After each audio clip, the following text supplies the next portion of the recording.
Hey guys, welcome back to my channel. My name is Mike. You guys are rocking with me on Mike's Intellectual Corner. In today's episode, we are diving back into some history matters. This is why didn't Greece get Constantinople after World War I? And without further ado, we're just going to dive right into it.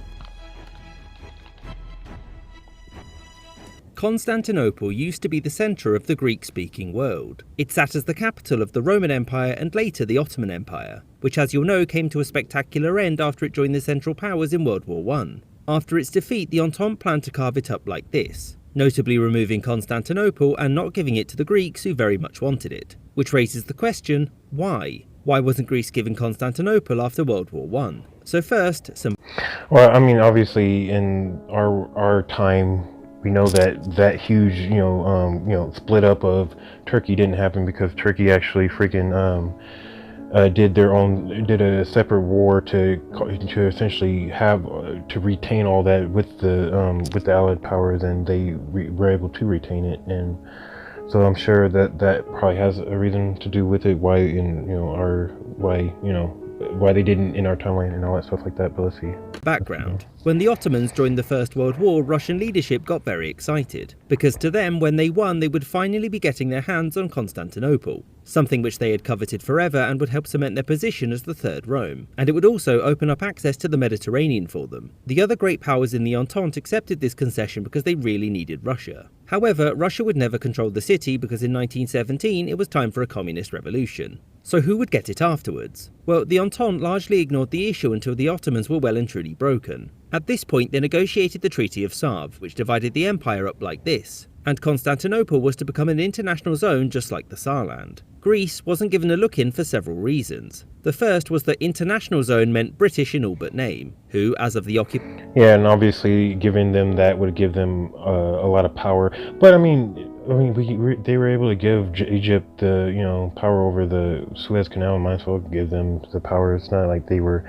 Greece isn't a hostile, entity. They weren't, other than to Turkey. But they wouldn't. I'm sure they wouldn't do anything with it.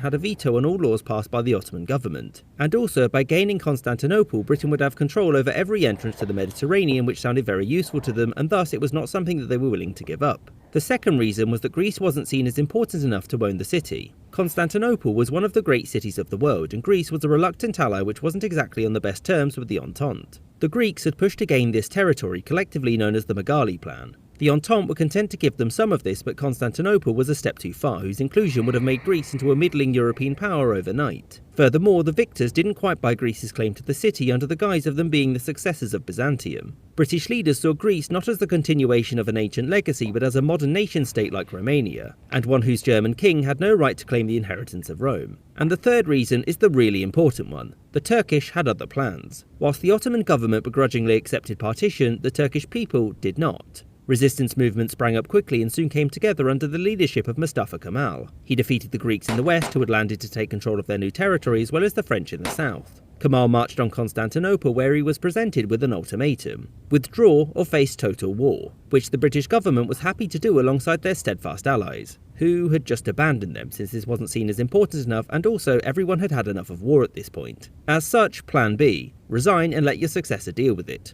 This led to the Allies signing the Treaty of Lausanne, which finalised the new nation of Turkey's borders. And as you'll note, Greece wasn't able to get Constantinople because now it was firmly Turkey's.